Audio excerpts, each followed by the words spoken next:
We begin in Washington, where the House Select Committee investigating the January 6th insurrection will convene today for its fourth public hearing. That's right. Officials from Georgia and Arizona will testify. Former President Trump lost the election to President Biden in both of those states. Today's hearing will focus on Mr. Trump and his allies' efforts to pressure officials in Georgia and Arizona to overturn the election results. Americans will hear from Georgia's Secretary of State Brad Raffensperger. He fielded this now infamous call from then-President Trump after he lost Georgia. I just want to find 11,780 votes, which is one more than we have. Joining us now is CBS News congressional correspondent Scott MacFarlane and CBS News chief election and campaign correspondent Robert Costa. Good to have both of you here to help us understand the situation. Scott, I'm going to start with you. So tell us what we can expect to hear from Raffensperger as well as his chief operating officer, Gabe Sterling. Hey, Lana. Hey, Tanya. We're going to move back in time from where we were at the last hearing on Thursday. You'll recall Thursday we heard about the pressure campaign on Mike Pence in the hours before the attack and the near-death experience he suffered during the attack on this complex. Today we move back by a matter of days and weeks to the pressure campaign put on these local election officials. We have heard previously, many times, from Brad Raffensperger and his deputy Gabriel Sterling in Georgia. They have detailed that phone call and this overarching pressure campaign they faced. Today we also expect them to speak about the threats they faced after defying former President Trump and defying these election lies. Raffensperger, Sterling, and one of the Fulton County, Georgia election workers will testify about what they faced after trying to do their jobs. We also will hear from the Republican Secretary of State of Arizona. Also will detail how he defied these baseless claims of election fraud from Team Trump and what he faced in the days and weeks after. This is more like the opening chapter of a book we read the middle section of last Thursday. This is what happened before the attack and before that 11th hour attempt to swing Mike Pence because, Lana and Tanya, Trump could not swing these election officials.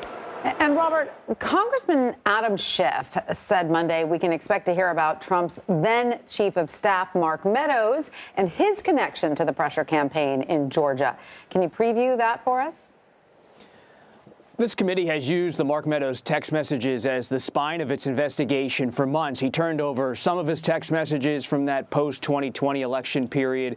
The committee has used them to try to have a roadmap of what was going on inside the Trump White House. And part of what was going on inside the Trump White House was this pressure campaign on state officials. And you can bet, based on my reporting, that Meadows is part of Trump's leaning in on different state officials to hold a special session or try to come up with so-called alternate electors that they could send to Congress.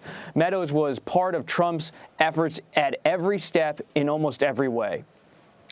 Scott, I want to go back also to another thing that you were saying, that we're going to hear from witnesses who face backlash from Mr. Trump's attacks over the election results. You mentioned specifically the Fulton County election worker. Tell us more about what we should expect.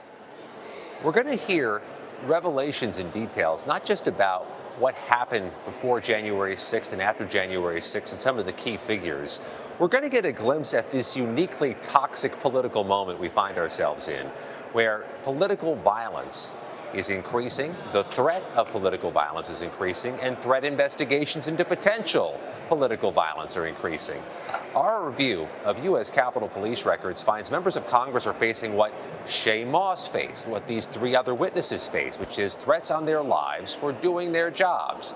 In fact, the January 6th committee members tell us they have received death threats trying to execute their jobs.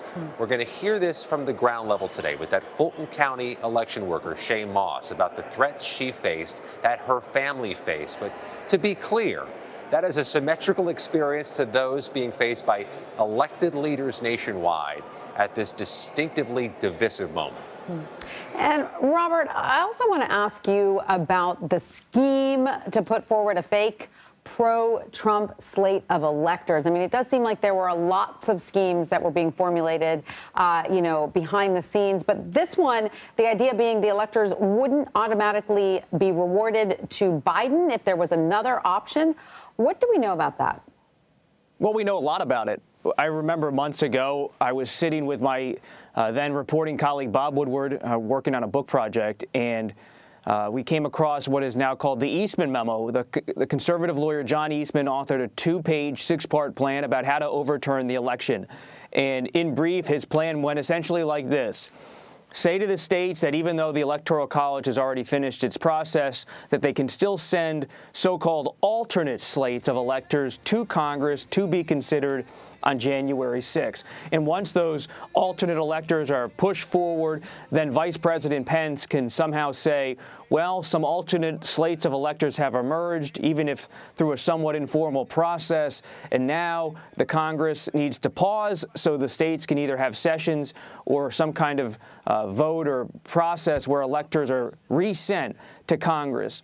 It's complicated to follow. When you first read the document, when you first hear of this, you almost stop and go, wait a minute, what is this all about? Did this really happen? Well, it did happen, and it was a plan that was embraced by then President Trump, pushed by John Eastman, and put forward to Vice President Pence as something they wanted him to do. And part of that process now we're learning is to get state election officials to buy in to this idea, to buy into this scheme. And what Trump wanted was for people like Brad Raffensperger or Rusty Bowers, the Arizona State House Speaker, a Republican who we will hear testimony from today. He wanted them to buy in to his false claims so he could move forward with his process and his attempt to stay in power. So important to understand those things, especially not just because of history, but because of the future of our democracy. Scott MacFarlane, Robert Costa, thank you.